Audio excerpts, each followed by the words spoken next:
pas normal, il est surnaturel. Mon Jésus n'est pas normal. Il est surnaturel. Mon Jésus n'est pas normal. Il est surnaturel. Mon Jésus n'est pas normal. Il est surnaturel. Mon Jésus n'est pas normal. Mon Jésus n'est pas normal. Mon Jésus n'est pas normal. Mon Jésus n'est pas normal. Oh salabra calibro suma calabri ziga brazo braza bra calabre. Machele bra sobre katama brazole. Malega brazo brezibrata bra calaba bro celebratama. Melega bra brozege brazigo broza bratama. Je vous dis alléluia ce soir, nous sommes à l'heure de l'enseignement. Alléluia à tous ceux qui sont déjà connectés. Je bénis chacun de vous, je bénis votre fidélité à cette chaîne et à cette heure. Que Dieu vous bénisse abondamment, que le Seigneur soit avec vous et dans vos maisons. Je prie maintenant et je libère une onction extraordinaire sur chaque auditeur, sur chaque membre de la télévision. Alléluia. Chaque auditeur qui suit ce message, je libère une onction extraordinaire sur ta vie, une onction qui brise tous les jours, une onction qui terrasse tes ennemis, qui met fin à toute opposition à ta destinée. Au nom de Jésus-Christ de Nazareth, c'est notre heure d'enseignement, c'est notre heure d'affermissement. C'est l'heure où nous devons nous affermir dans le Seigneur. Nous devons grandir avec Christ. Nous devons comprendre certaines doctrines, certaines choses fondamentales de la parole de Dieu. Hormis des choses que nous connaissons d'une façon générale, nous entrons en profondeur ce soir. Nous allons parler ce soir de la repentance. C'est quoi la repentance et comment on se repent? Beaucoup de personnes sont dans les églises, mais ils ne connaissent pas vraiment ce que c'est qu'une vraie repentance. Une vraie repentance a des fruits. Une vraie repentance a des signes. Une vraie repentance a une vie. A une manière de vivre. Quelqu'un qui s'est vraiment repenti. La repentance nous permet de nous approcher de Dieu. La repentance renverse les barrières entre Dieu et nous. La repentance renverse les barrières entre une personne que nous avons froissée et nous. La repentance renverse les barrières des divisions dans des familles, des divisions dans des lieux dans des lieux de travail. La repentance amène vraiment quelqu'un à ressembler même à Dieu et à ressembler à Christ. Je devais dire ce soir, nul ne peut être un vrai chrétien sans être quelqu'un qui se repent sincèrement. Dieu peut dire, j'ai vu en David un homme selon mon cœur, un homme selon mon cœur. Si tu veux être selon le cœur de Dieu, tu dois apprendre ce que c'est que la vraie repentance. Ce que c'est que la vraie repentance. Ce que c'est que la vraie repentance. Je bénis vous tous qui êtes déjà connectés. Commencez à partager ce message. C'est une heure d'enseignement. Aimez les enseignements. Peuple de Dieu, aimez les enseignements, aimez lorsqu'on vous enseigne. J'aime mieux les enseignements que les prédications. J'aime les enseignements que toute autre chose. J'aime l'enseignement et la prière. C'est ça qui fait vraiment la fondation d'une vie et d'une vraie vie chrétienne. Partagez. Et ceux qui ne sont pas encore abonnés à la chaîne, alléluia, je vous prie, je vous exhorte de vous abonner. Allez sur Alléluia TV, cliquez sur l'onglet qui est marqué abonner. Et après, vous allez sur la clochette, vous cliquez aussi dessus. Ainsi, lorsqu'il va y avoir des émissions, vous aurez des notifications et vous ne raterez aucune occasion qui vous approche de Dieu. Ce soir, je disais ceci, nous devons aimer les enseignements. Ce soir, je parlerai de la repentance. Mais avant de parler de la repentance, je voudrais que vous partagez. Partagez cette émission avec quelqu'un. Partagez. Appelez vos amis. Appelez vos familles. Appelez les gens autour de vous pour pouvoir partager ceci. Pour pouvoir le partager. Que Dieu vous bénisse. Que Dieu vous bénisse. Père, je te remets toute personne qui sera connecté jusqu'à la fin, Seigneur, de ce message. Je prie maintenant que ton Saint-Esprit, Seigneur, libère son cœur et libère son âme, Seigneur, de toute distraction. Que les cotons mystiques de ses oreilles soient enlevés, Père. Et que les raisonnements soient renversés par la puissance de ton esprit.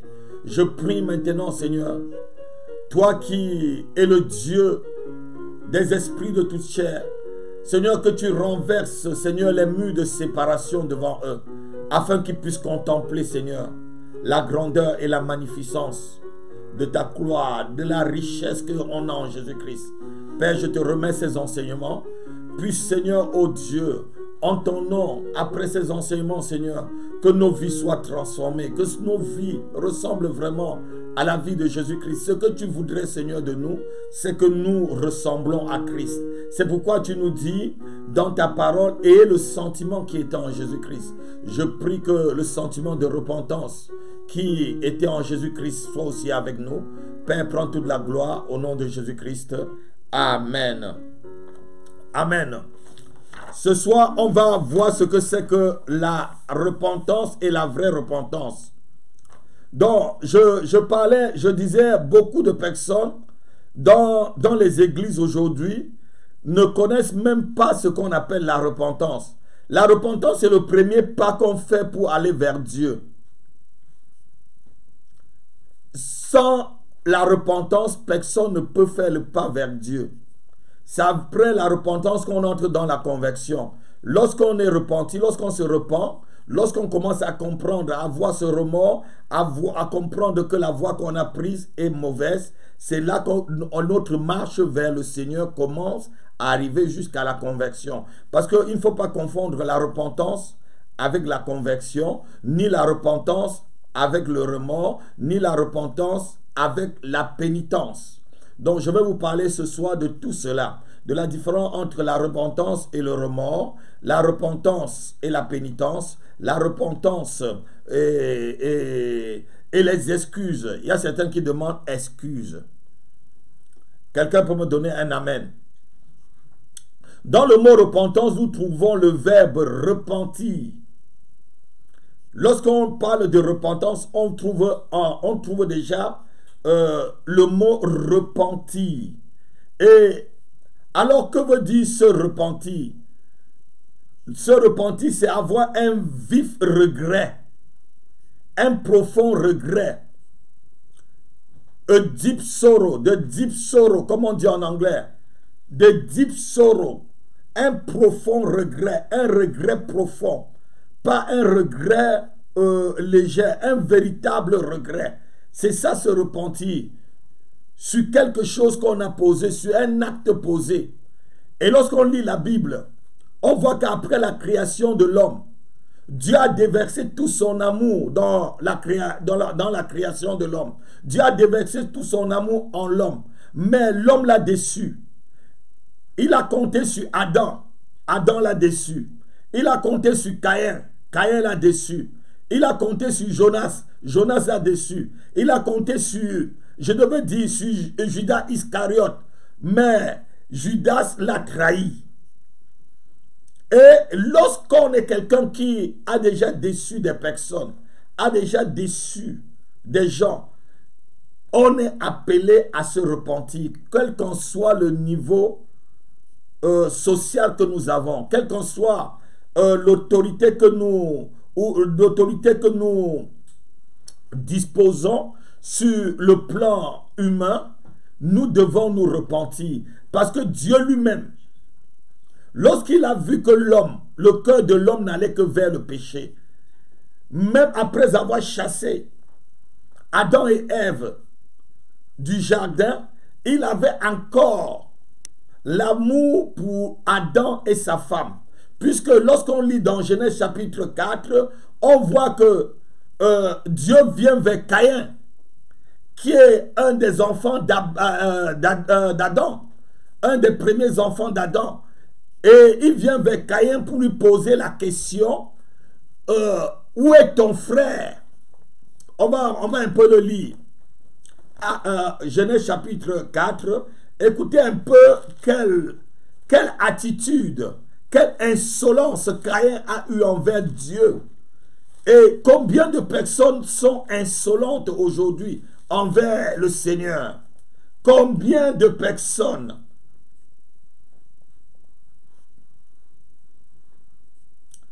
On va lire Genèse chapitre 4, verset 10. Et Dieu dit, ou à partir du verset 9, l'Éternel Dieu dit à Caïn, où est ton frère Abel? Et il répondit, voilà, je ne sais pas, suis-je le gardien de mon frère? Écoutez, quelle insolence! On est arrivé à une génération où les gens sont devenus très insolents. C'est le verset 9, s'il vous plaît. Verset 9 et 10. C'est le verset 9 et 10. Quelle insolence! Dieu pose la question. L'Éternel dit à Caïn, où est ton frère Abel? Il répondit, je ne sais pas. Suis-je le gardien de mon frère? Suis-je le gardien de mon frère? Quelle insolence envers son Créateur! Combien de personnes aujourd'hui qui me suivent ont cette attitude que Caïn a eu envers Dieu? Si déjà tu as cette attitude envers Dieu, combien de fois envers ton prochain qui n'est pas Dieu? Et il ne s'est même pas repenti. Et Dieu, voyant tout cela, a compris qu'il avait créé quelque chose ou quelqu'un ou une créature en qui il avait mis tellement son affection, mais cette créature-là déçue. Et on lit dans le livre de Genèse toujours, chapitre 6, verset 6. Écoutez un peu. L'Éternel Dieu se repentit d'avoir fait l'homme sur la terre et il fut affligé en son cœur. Dieu lui-même s'est repenti. Dieu est le premier à avoir le sentiment de la repentance. Il a compris qu'il a créé un homme, un être selon son image et selon sa ressemblance, mais qui était devenu orgueilleux. Qui était devenu orgueilleux comme les générations dans lesquelles nous vivons aujourd'hui. Combien de personnes sont orgueilleuses et qui ne se sont pas repenties, et que le coronavirus ne vient que pour normalement mettre de l'ordre dans tout cela. Amos chapitre 7, versets 1 à 6. Écoutez encore ce que le Seigneur dit, parlant toujours de la repentance. Amos 7, verset 10. La repentance, c'est le seul chemin qui nous amène, je devais dire, c'est le seul chemin qui nous amène vers le Seigneur. C'est le seul chemin, c'est le seul chemin. Je disais Amos chapitre 7, versets 1 à 6. 7, voilà. Le Seigneur l'Éternel m'envoya cette vision. Voici, il formait des sauterelles au moment où le regain commençait à croître. C'est le regain après la coupe du roi. Et comme elle dévorait entièrement l'herbe de la terre, je dis, Seigneur éternel, pardonne donc.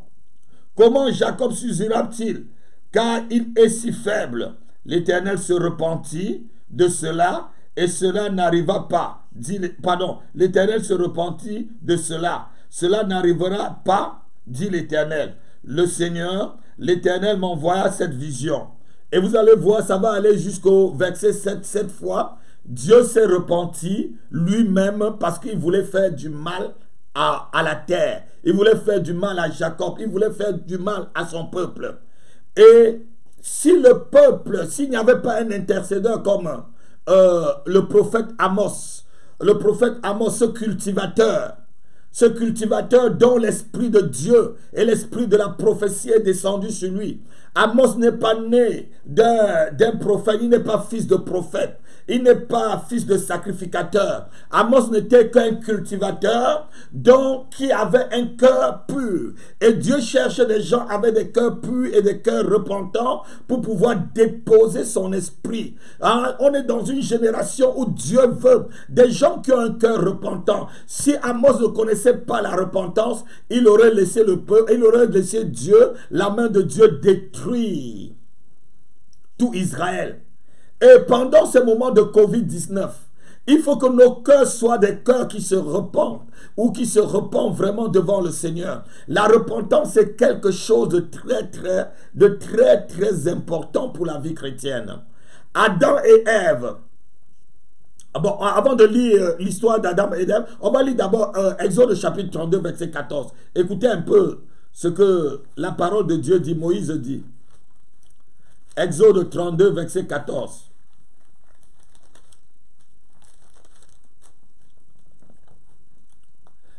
Et l'Éternel se repentit du mal qu'il avait déclaré vouloir faire à son peuple.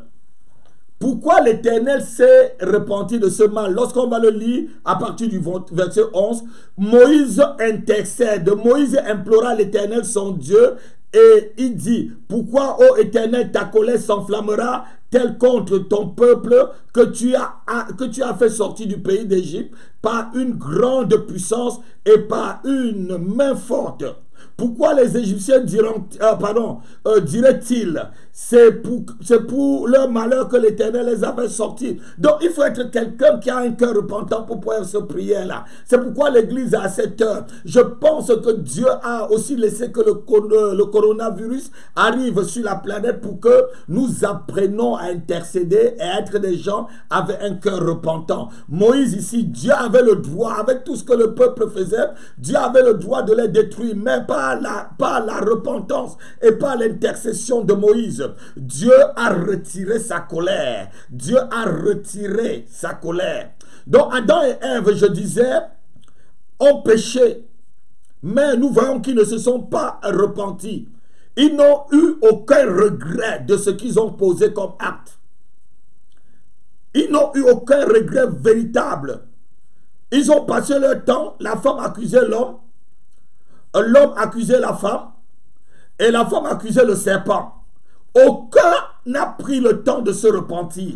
Et c'est ainsi que beaucoup des enfants de Dieu, beaucoup de vos bénédictions n'arrivent pas dans votre vie parce que votre cœur n'est pas un cœur repentant. Dieu a promis de faire quelque chose pour toi. Mais tu crois qu'en marchant comme tu veux, en écoutant des faux enseignements et des fausses doctrines, qui dit que Dieu ne se repent pas de son don. Dieu peut se repentir de quelque chose qu'il voulait te faire. Dieu peut libérer une prophétie. Dieu peut dire quelque chose sur toi. Mais si ton cœur n'est pas un cœur un cœur repentant, on va le voir tout à l'heure lorsque Paul va parler à l'église de Corinthe, des Corinthiens. La prophétie ne s'accomplira pas. Et ce n'est pas que le prophète est un faux prophète. Ce n'est pas que l'homme de Dieu qui a prophétisé sur ta vie est un faux prophète. C'est un vrai prophète, mais ton cœur n'est pas un cœur qui est repentant. Tu ne sais pas dire au Seigneur, Seigneur, pardonne-moi de mon attitude, pardonne-moi de mon ingratitude, pardonne-moi de mes péchés, je me repens, j'ai un regret par rapport à telle et telle chose, par rapport au vœu que j'ai fait, Seigneur, pour toi, et je l'ai pas accompli. Combien de personnes font des vœux à Dieu, et après quelque temps, ils violent leurs vœux? Combien d'enfants de Dieu?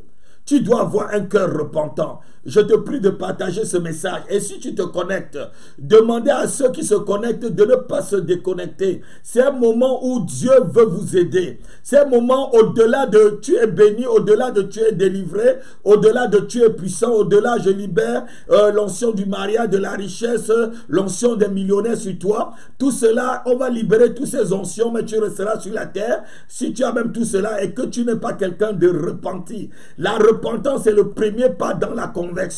Et il y en a parmi nous beaucoup qui n'ont même pas, qui ne sont pas convertis, mais ils chantent. Ils louent le Seigneur. Ils dansent dans les églises. Mais Dieu ne les voit pas. Parce que la Bible dit, Dieu connaît ceux qui l'appartiennent. Le Seigneur connaît ceux qui l'appartiennent. Mon frère, ma soeur, ne te déconnecte pas. Donc je disais ceci.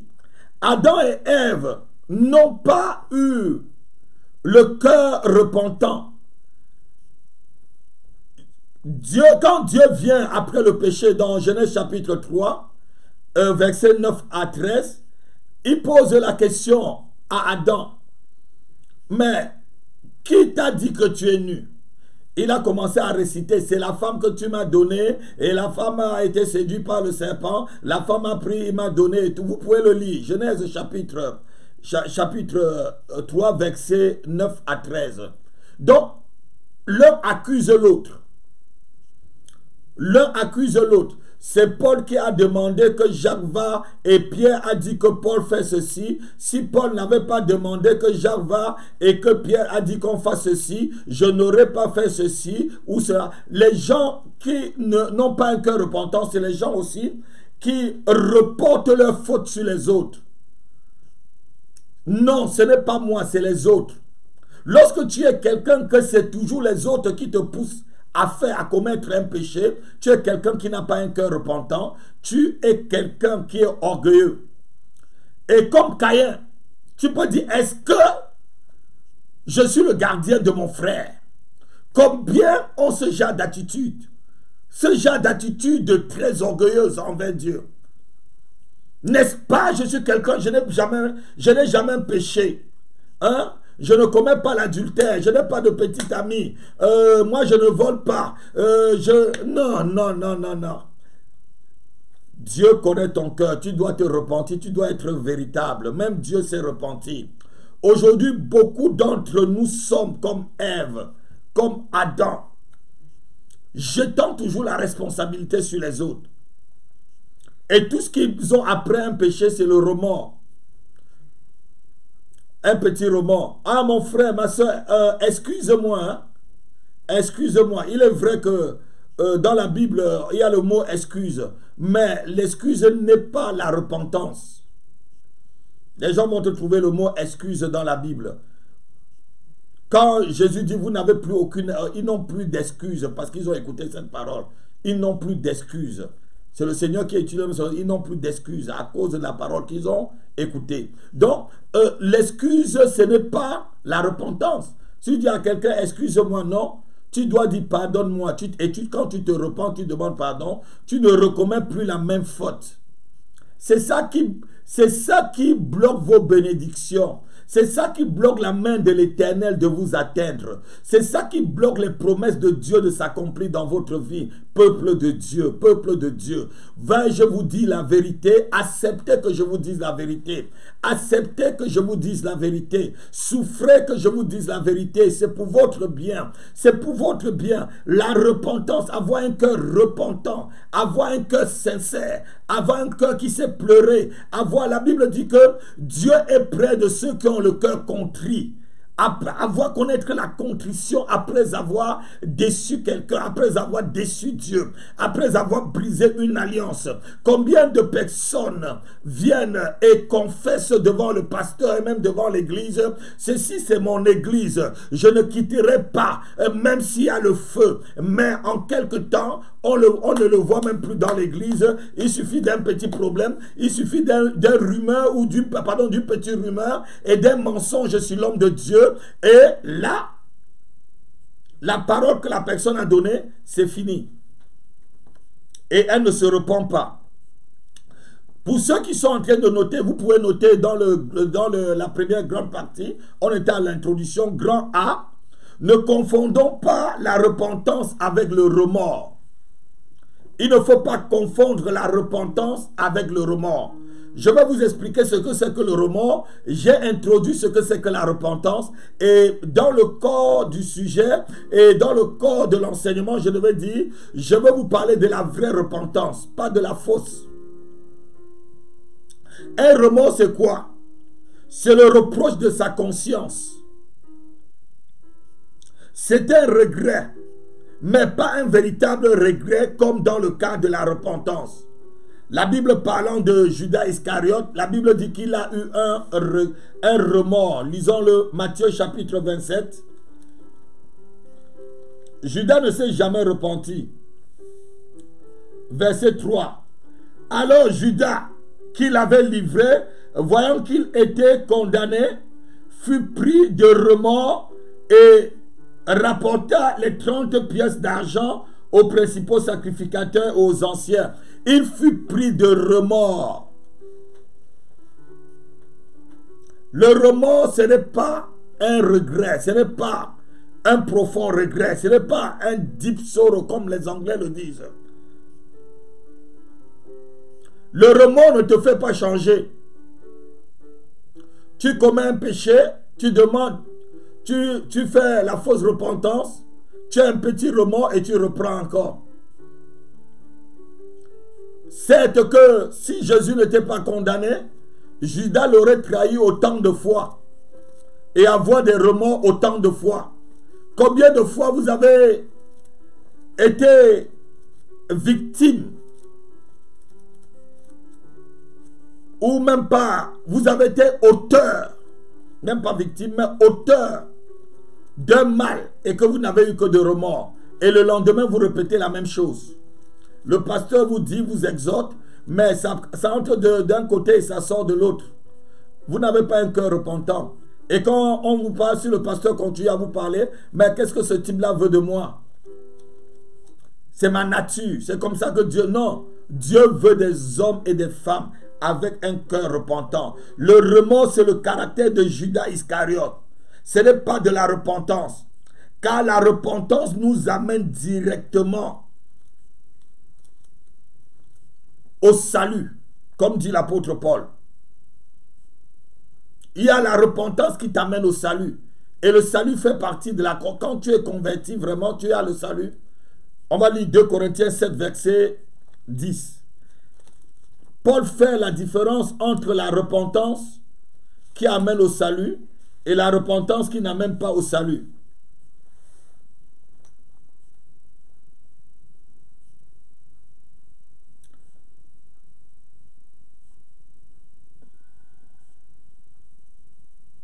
Je lis rapidement. En effet, la tristesse selon Dieu produit une repentance à salut, dont on ne se repent jamais. Tandis que la tristesse selon le monde, dont le remords, ce que j'appelle le remords, produit la mort. La tristesse selon le monde, pourquoi la Bible dit ici produit la mort? C'est la mort de ta conscience. J'ai dit 2 Corinthiens chapitre 10, pardon, chapitre 7, verset 10, pas verset 0, verset 10. Je parle au technicien qui est à la régie. Alléluia. La vraie repentance. En effet, la tristesse selon Dieu produit une repentance à salut, dont on ne se repent jamais. Tandis que la tristesse selon le monde produit la mort. Quelle est cette mort que l'apôtre Paul ici parle? C'est la mort de ta conscience.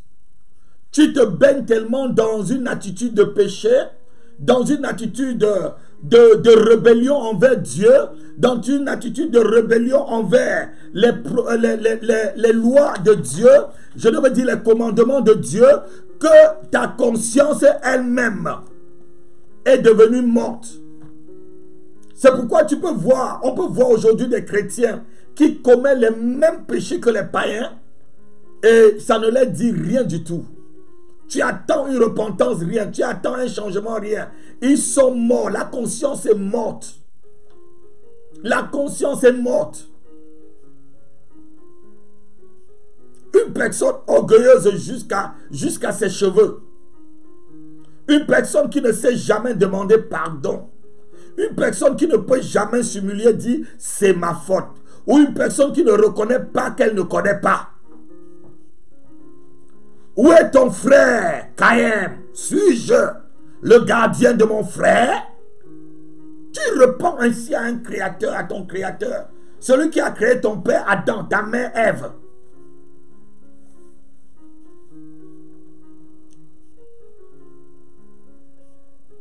La vraie tristesse nous conduit sur le chemin de la repentance. Je sais que si Caïn s'était repenti, Dieu l'aurait pardonné. Dieu est plein d'amour. Dieu n'attend que ta repentance.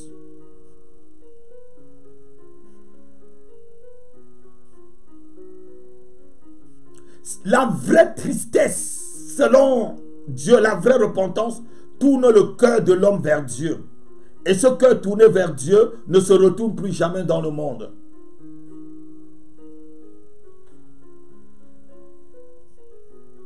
Ici, lorsque Paul est en train de parler, il n'est pas en train de parler aux païens. Hein? Parce que quand c'était au début de ma vie chrétienne, lorsque je lisais ce verset, je croyais que c'est... Mais c'est aux païens. Non, il n'est pas question des païens ici. Il est question d'un chrétien, de ceux qui me suivent, étant des chrétiens. Il est question des chrétiens. Paul est en train de parler ici à une église, l'église de Corinthe, où le péché avait atteint son apogée. Un péché même que Paul dit qu'on ne trouve même pas dans le monde. Jusqu'à ce que un homme, quelqu'un va avec la femme de son père. Ce qu'on n'en trouve même pas. Et il ne se repent pas. Et l'église restait ainsi. Et l'église ne dit rien.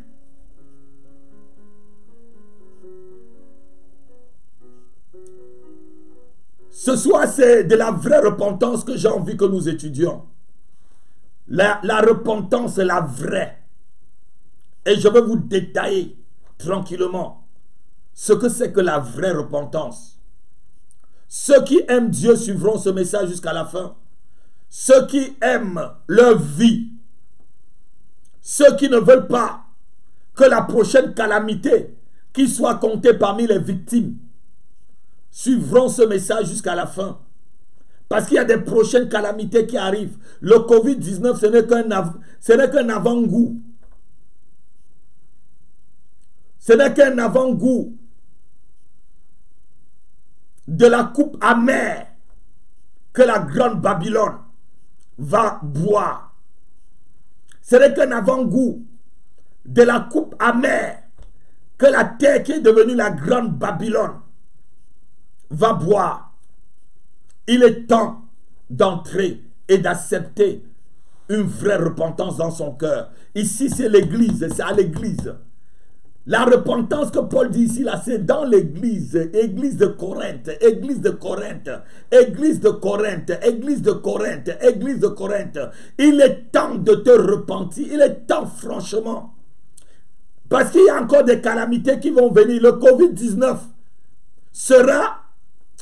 Les gens vont même préférer le Covid-19 par rapport à ce que Dieu est en train de me montrer qui va arriver.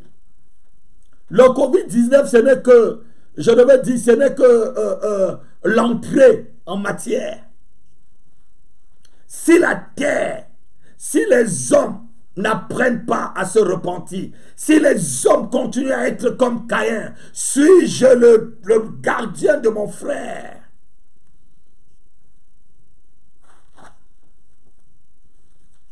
Grand B, on va noter en grand 2 ou grand B par rapport à ce que vous avez noté, la vraie repentance.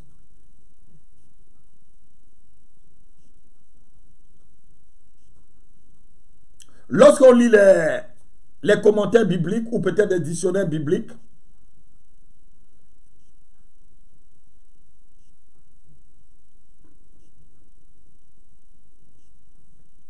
on trouve que la repentance, c'est quand les érudits de la Bible, comment ils définissent la vraie repentance, ils te disent ceci.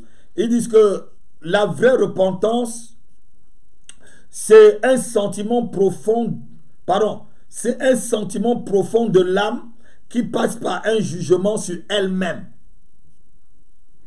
C'est un profond sentiment de ton âme qui passe un jugement sur elle-même. Il y a des gens qui ne se jugent jamais. Il y a des gens qui ont tellement formaté leur conscience et leur âme que lorsqu'ils ont un problème, c'est toujours les autres. Eux, ils ne font jamais du mal. Ils sont tellement honnêtes. Ils ont tellement de paroles mielleuses. Leur parole est assaisonnée du sucre et du cube magie qu'ils ne dégagent dans leur bouche aucune parole qui peut blesser une autre personne. Et lorsque ils blessent même la personne, ils disent à leur propre conscience que c'est la personne qui les a blessés. Donc cette personne ne t'écoute pas. Non, cette personne ne m'a pas compris. Non.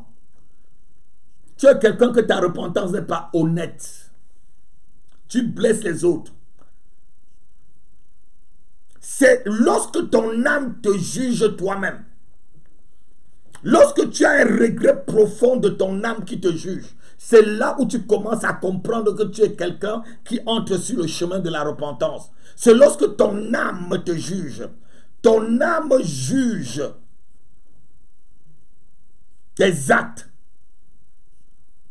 Lorsque le jugement de l'âme arrive, ceci te permet de te détourner du chemin sur lequel tu étais engagé. Il y a des gens qui sont toujours dans l'autodéfense, la défensive. Ah non, comme Adam et Ève. Adam, mais qui t'a dit que tu es nu? Ah, c'est le serpent. Non, c'est la femme que tu m'as donnée. Hein, Seigneur? C'est la femme. J'étais d'abord seul ici dans le jardin. Je ne t'avais pas prié pour demander une femme. Mais tu m'as donné une femme qui m'a permis alors d'aller manger le fruit que tu m'avais dit. J'ai dit à la femme, comme elle était têtue, elle ne m'a pas écouté. Non. Elle t'a donné, tu pouvais dire non. Tu pouvais ne pas manger, Adam. Tu pouvais lui dire, le Seigneur viendra. La parole du Seigneur parcourra le jardin ce soir. Et on va parler avec lui. Et toi, tu vas t'expliquer. Mais il y a des gens qui ne comprennent pas, qui doivent se juger eux-mêmes. Si tu te juges toi-même, tu es déjà sur le plan de la repentance. Je devais dire sur le chemin de la repentance. La repentance se situe à 4 niveaux.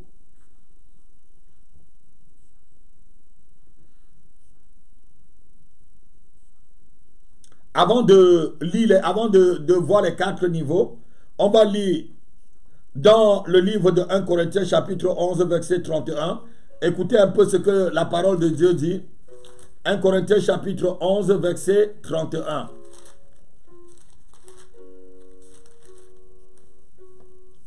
Si nous nous jugeons nous-mêmes, nous ne serons pas jugés.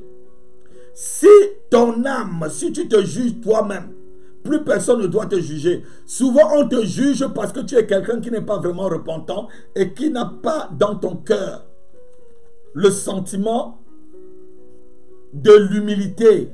Celui qui aime la repentance, c'est celui qui est humble.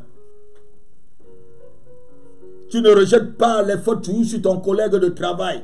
Non, ce n'est pas moi, c'est mon chef. Non, ce n'est pas moi, c'est mon collègue. Non, ce n'est pas moi, c'est la fille de mon collègue. Non, ce n'est pas moi, c'est le monsieur qui est arrivé, il a craché sur moi. Non, ce n'est pas moi, c'est le monsieur qui m'a d'abord insulté. Il t'a insulté, bon, voilà, tu pouvais ne rien dire. Et on ne répond pas à un insensé, dit la Bible. Celui qui répond à un insensé ne cherche que querelle. Si tu réponds à un insensé ou à un orgueilleux, la Bible le dit dans le livre de Proverbes, tu cherches querelle. Il y a des gens, quand vous trouvez qu'ils sont tellement orgueilleux, ne les reprenez même pas, laissez-les comme ça, regardez-les. Donc, je disais que la repentance se situe à 4 niveaux. Le premier niveau, c'est au niveau de l'âme qui se juge elle-même. C'est au niveau de ton âme. Partagez ce message. Partagez ce message.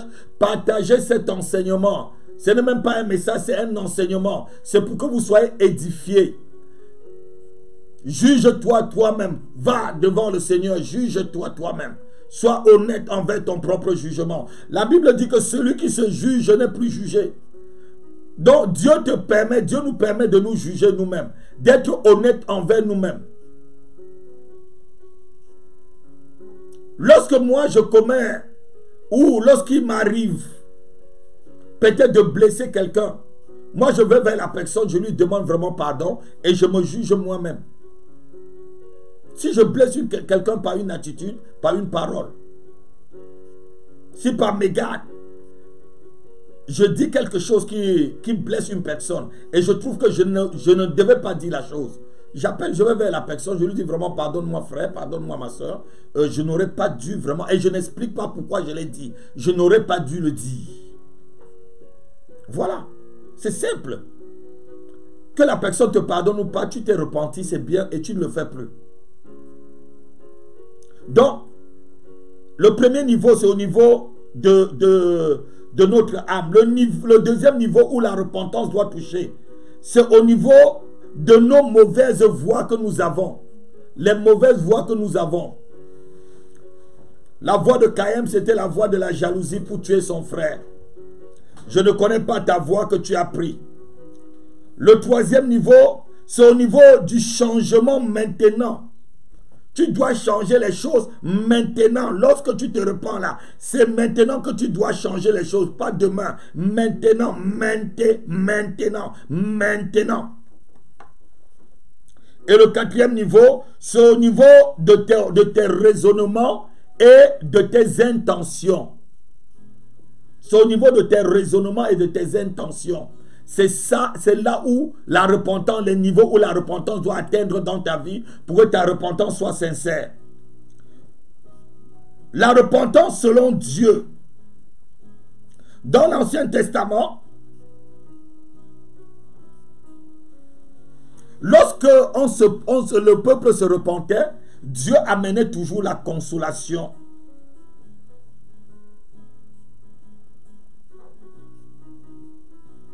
Nous avons vu même dernièrement lorsque Dieu a envoyé son ange.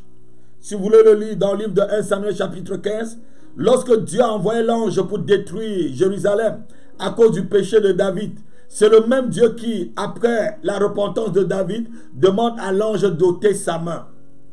Si quelqu'un se repent ce matin, je demande au démon qui règne dans ta vie de ôter sa main sur ta vie au nom de Jésus-Christ.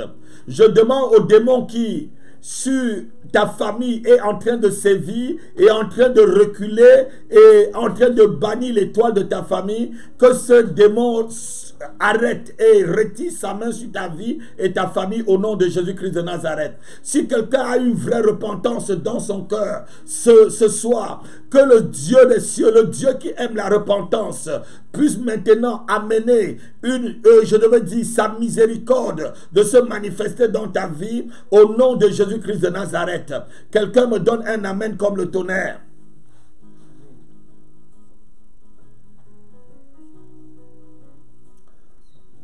La faute d'une seule personne peut punir toute la famille. Nous connaissons bien l'histoire d'Akan qui a volé après la guerre alors que Dieu avait demandé de ne rien faire. On va lire le livre de Juges. Pardon, Josué chapitre 7, verset 1 et verset 19 et 26. Après, on va lire le livre de Jérémie. Josué chapitre 7, verset 1.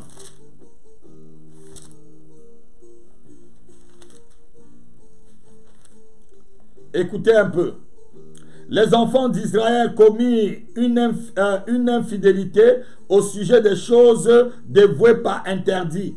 Akan, fils de Camille, fils de Zadi, fils de Zérak, de la tribu de Juda, prit des choses dévouées et la colère de l'Éternel s'enflamma contre Israël. C'est une seule personne qui a péché dans la famille, mais la Bible montre ici que la colère, on dit ici les enfants d'Israël, alors que c'est une seule famille, la famille de Juda. Et lorsqu'on lit au verset 19 jusqu'au verset 26, Josué dit à Akan, mon fils, donne gloire à l'Éternel, le Dieu d'Israël, et rends-lui hommage. Dis-nous donc ce que tu as fait. Dis donc ce que tu as fait. Ne me cache point.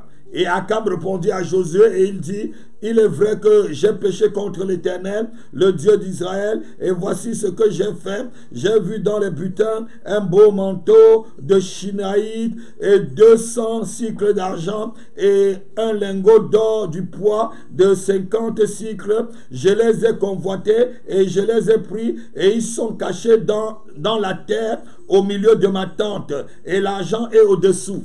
Bon, vous allez jusqu'au verset 26. Ici, Akan ne s'était pas repenti, c'était des remords. Il est bien vrai. Vous comprenez comment il fait sa récitation. Mais je disais, le péché d'une personne peut atteindre tout le monde dans une famille. Le péché d'une seule personne. On va lire le livre de Jérémie chapitre 18. Toujours parlant de la repentance. Jérémie chapitre 18, verset 7 à 10.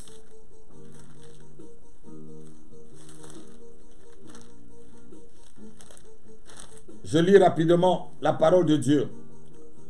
Soudain je parle sur une nation, sur un royaume, d'arracher, d'abattre, de détruire.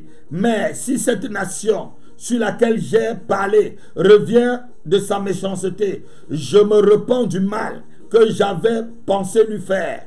Et soudain je parle sur une nation, sur un royaume, de bâtir et de planter. Mais si cette nation fait ce qui est mal à mes yeux et n'écoute pas ma voix, je me repens du bien que j'avais eu l'intention de lui faire. Écoutez-moi, peuple de Dieu. La prophétie qui est dégagée sur ta vie dépend de ton cœur de repentance. Dieu dit ici, soudain, il veut détruire une nation. Il dit, je vais détruire la nation, mais la nation se repent et il fait du bien. Et Dieu dit, soudain, j'ai à cœur, donc j'ai dit à mon serviteur de libérer la bénédiction sur toi et ta famille. Mais tu n'as pas un cœur de repentant. Dieu dit, il retient, il ne te fait plus ce bien. Une prophétie peut ne pas s'accomplir alors que ça vient de Dieu. C'est parce que ton cœur n'est pas un cœur qui est repentant. C'est pourquoi les hommes de Dieu peuvent parler sur ta vie pendant des années et la chose n'arrive pas. Parce que tu n'as pas un cœur repentant.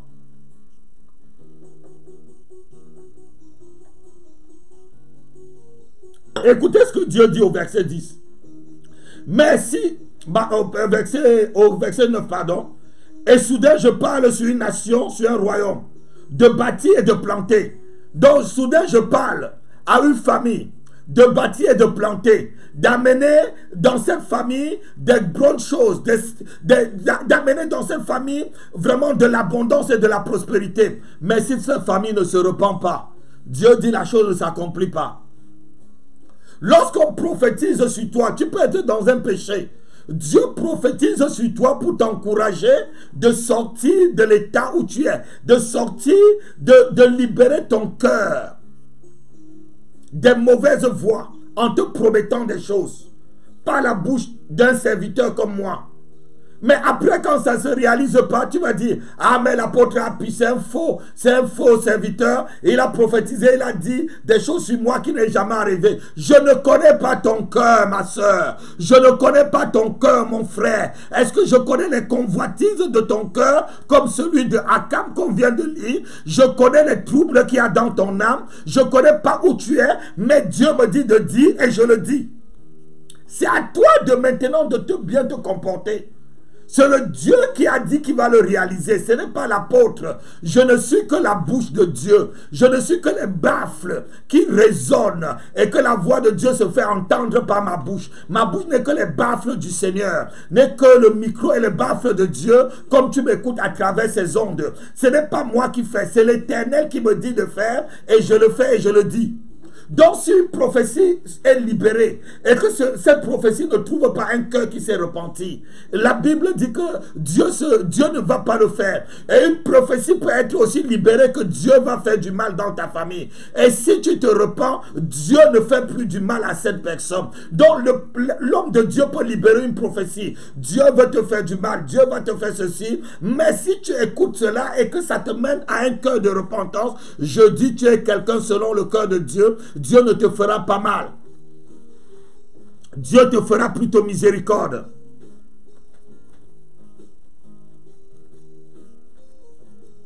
Beaucoup de personnes m'ont déjà dit, mais apôtre, je suis en train de voir une soeur. Je ne veux pas dire ton nom. Je suis en train de suivre ce message. Et ce message est en train vraiment de te pénétrer dans le cœur. J'ai vraiment ton nom dans mon... j'ai vraiment le nom. Vraiment, là, c'est devant moi. Je suis en train de lire ton nom. Mais est vraiment un cœur de repentance. Les hommes de Dieu t'ont dit beaucoup de choses. Toi-même, tu sais que ton cœur n'est pas un cœur repentant. Repens-toi à partir de ce soir. Tourne-toi de tes mauvaises voies, de tes murmures. Tourne-toi de tous les zigzags, de tous les zigzags que tu mets autour de toi. Tourne ton cœur. Je te donne 3 mois. Toutes les paroles qui ont été libérées dans ta vie vont commencer à se produire. Je te donne 3 mois. Je dis 1, 2, 3, ma soeur. Mais si tu restes sans la repentance, toutes ces paroles seront suspendues et ça ne se réaliserait pas. C'est Dieu qui le dit. Dieu dit lui-même, il a dit qu'il devait le faire. Mais il voulait bâtir ta vie. Il voulait te donner un mari. Il voulait te donner une femme. Il voulait te donner une nation. Il voulait t'amener à un niveau de prospérité et d'élévation financière que toi-même, que personne de ta famille n'a jamais atteint. Mais à cause de ton cœur qui n'est pas repentant, Dieu dit, je ne le fais plus. Écoutez-moi très bien. J'ai des enfants, je suis un père de famille. Si je dis à mon fils, je veux te donner telle chose, combien de fois j'ai annulé les cadeaux à mes enfants? Parce que je leur ai dit, je vais vous faire tel cadeau. Et je devais dire, dans leur inconscience, ils continuent à faire des choses qui ne sont pas bien. Et moi, j'annule le cadeau. Combien de fois Dieu? Moi, je leur ai dit, mais c'est ma bouche qui a dit et c'est ma bouche qui peut l'enlever. Dieu peut vouloir t'élever. Dieu peut vouloir te guérir. Dieu peut vouloir t'accomplir des grandes choses avec toi. Mais toi, même si tu n'as pas un cœur repentant, non. Pourquoi Dieu a beaucoup aimé David jusqu'à dire, j'ai trouvé un homme selon mon cœur? David a péché 100 fois plus que le premier roi qui était Saül. Saül n'a péché qu'une seule fois. Il a été seulement désobéissant. Une fois, pas deux. Mais Dieu l'a directement rejeté. David était quelqu'un qui savait se repentir. Il savait que lorsqu'il a commis une faute, il savait se juger. Il pouvait le dire dans le psaume 51. Oh Dieu, aie pitié de moi. Aie pitié de moi dans ta miséricorde. J'ai commis un mal. J'ai fait du mal à tes yeux. J'ai commis ce qui n'est pas bien. Je sais que tu es juste. Tu es juste dans ta sentence. Mais Seigneur, pardonne-moi. Il était quelqu'un d'un cœur repentant. La repentance amène Dieu à t'accorder la miséricorde. Si tu veux avoir la grâce, la faveur de Dieu tous les jours, sois quelqu'un qui a un cœur de repentance. Sois quelqu'un qui a un cœur qui se repent.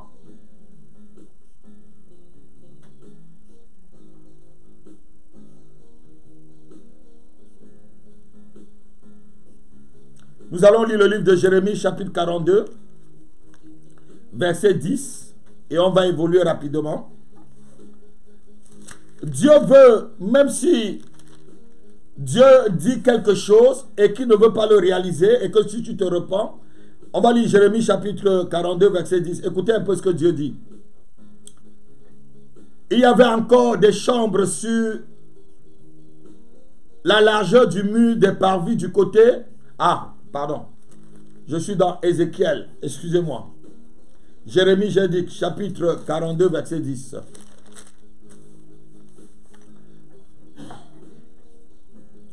Si vous restez dans ce pays, je vous y établirai et je ne vous détruirai pas. Je vous planterai et je ne vous arracherai pas, car je me repens du mal que j'ai voulu vous faire. Oui, je me repens du mal. Dieu peut se repentir du mal qu'il a voulu faire.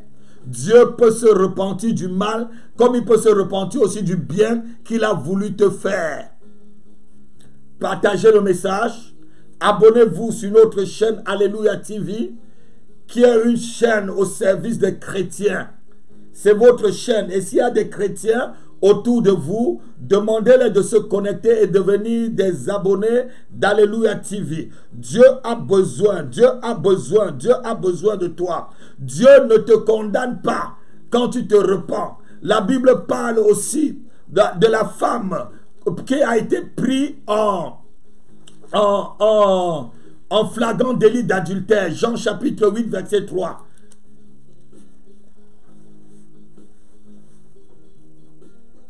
Jean chapitre 8, verset 3. Écoutez ce que le Seigneur Jésus dit à cette femme.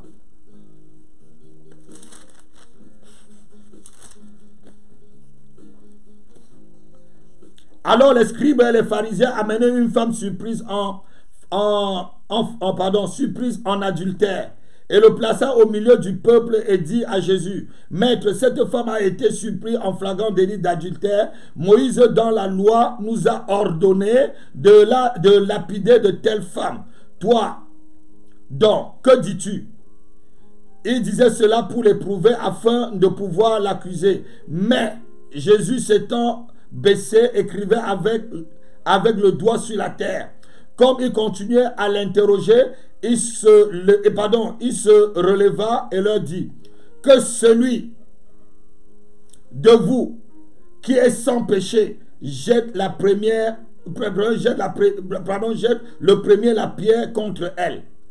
Et s'étant de nouveau baissé, il écrivait sur la terre. Écoutez, jusqu'au verset, on va continuer. Quand il entendit cela, accusés par leur conscience.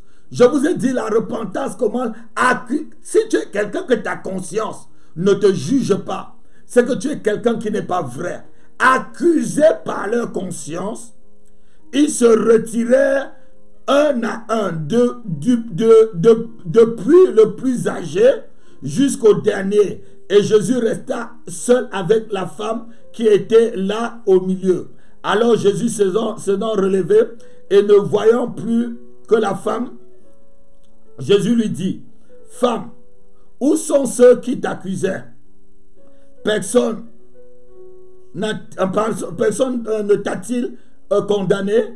Elle répondit, non Seigneur. Et Jésus lui dit, je ne te condamne pas non plus, va et ne pêche plus.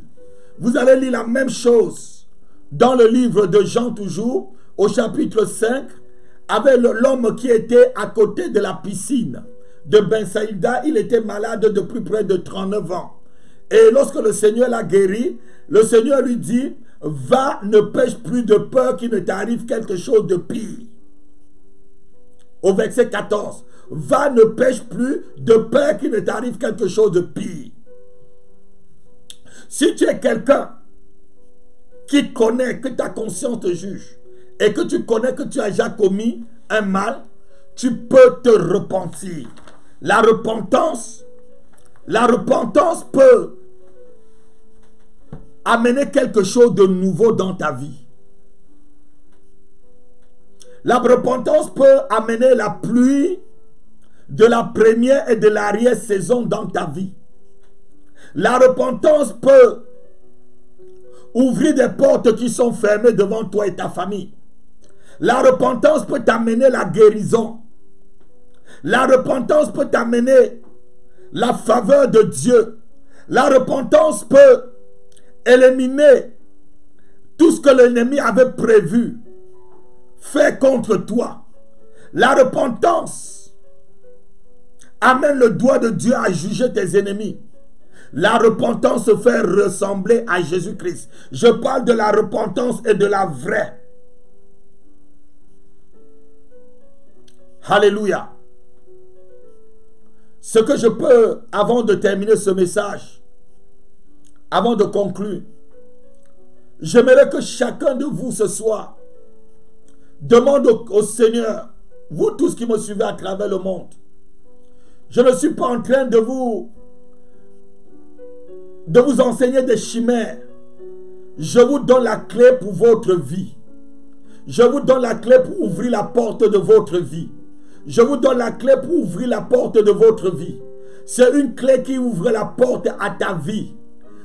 Demande au Seigneur ce soir de te donner un cœur de repentance. Et on va chanter avant de se séparer. Oh Dieu, aie pitié de moi. Oh Dieu, aie pitié de moi. Le psaume dont David a écrit. Et si vous avez votre Bible chez vous, et j'espère que vous avez votre Bible, on va chanter ce psaume-là. C'est le psaume 51 à partir du verset 3. Ô Dieu, aie pitié de moi dans ta grande bonté, selon ta miséricorde, efface mes péchés. Ô Dieu, aie pitié de moi dans ta grande bonté, selon ta miséricorde, efface mes péchés. J'ai péché au roi de Sion, j'ai péché contre toi, j'ai fait ce qui est mal à tes yeux, pardonne-moi. Car je reconnais mes transgressions et mon péché est devant toi. Car je reconnais mes transgressions et mon péché est devant toi. Je péché au roi de Sion, j'ai péché contre toi, j'ai fait ce qui est mal à tes yeux, pardonne-moi. Si tu as chanté ce cantique de tout ton cœur, je prie que Dieu, à partir de cette nuit, déverse sur ta vie une portion de l'esprit de repentance. Quelqu'un qui se repent vraiment, qui reconnaît qu'il n'est qu'une faible créature. Comme David pouvait dire, Seigneur, tu sais de quoi nous sommes formés, tu sais de quoi tu nous as formés. Ce soir, demande à Dieu avant de dormir, demande à Dieu de te donner un cœur qui connaît se repentir. Je vous bénis de toutes les bénédictions que Dieu a mis. Seigneur, que Dieu a mis sur ma vie, je vous bénis des bénédictions de ce mois d'avril. Je vous bénis des bénédictions de toute la journée de mercredi. Je vous bénis aussi de la bénédiction de toute cette semaine pascale. Je vous bénis de la bénédiction du ciel. Je vous bénis de la bénédiction de Jésus-Christ. Je vous bénis de la bénédiction dans vos corbeilles. Je vous bénis de la bénédiction dans votre santé. Je vous bénis de la bénédiction sur vos bétails, sur vos menus bétails. Je vous bénis de la bénédiction qui ouvre les cieux sur vous. Je vous bénis de la bénédiction du sol sur lequel vous vous tenez à cette heure. Que Dieu vous regarde avec des yeux de miséricorde. Ayez un cœur repentant, peuple de Dieu. Je vous aime de tout mon cœur. Mon amour est sincère pour vous. Shalom, shalom. À demain, à la même heure, 21h30, 22h, une heure spéciale où on va bombarder l'heure d'Alléluia. Demain à 21h, l'heure d'Alléluia. Soyez branchés, appelez les gens à travers le monde. Soyez branchés, nombreux. On va déraciner le diable. On va déraciner l'ennemi. On va détruire ses œuvres. On va anéantir ses assauts. On va l'anéantir depuis son camp. On va détruire sa base. Que Dieu vous bénisse. Que Dieu vous bénisse. Quelle qu'en soit sa base et son quartier général, il sera détruit, et tu seras libre, et tu seras libre. Shalom, shalom, shalom, shalom, shalom. Je bénis vos enfants, je bénis vos entrailles, je bénis votre maison, je bénis votre couple, je bénis vos finances. Je relâche une bénédiction abondante et surabondante sur votre vie.